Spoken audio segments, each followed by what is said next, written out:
Балалар, қазір қайшы мезгілі? Қайшы мезгілі? Қыс? Қыс. Далада аяз, суық, я? Ал енді қараңдаршы мұнда.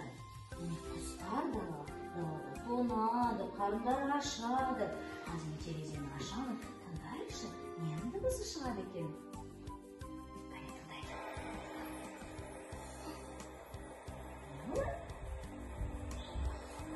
Құстар екен, е?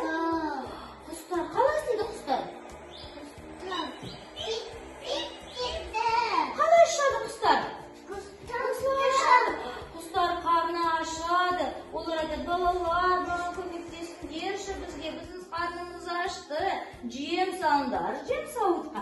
Қараңдар балалар, қандай жем сауыт. Әдемі ма? Ал енді жем сауытқа салайық, салыңдар.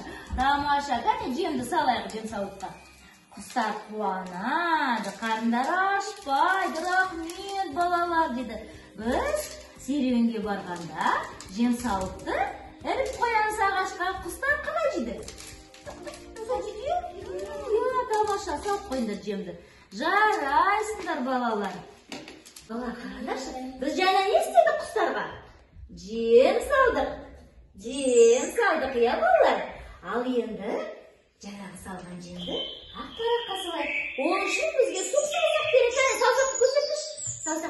Саусақты бояуға маламыз да ақ тараққа түсіреміз міне былай.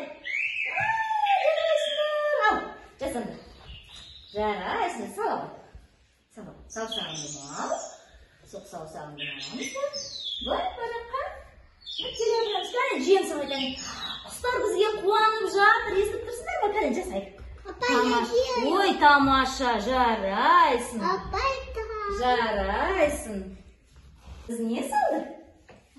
Жемді біз нелерге береміз? Не жейді жемді? Құстар жейді екен. Кәне құстың дауысын естейікші тағы да. Кәне құстар бізге айтады. Рахмет балалар дейді. Бізге жем салып берді. Рахмет балалар дейді. Кәне шапалақтайық. Жарайсыңдар балалар. Құстар бізге өте риза.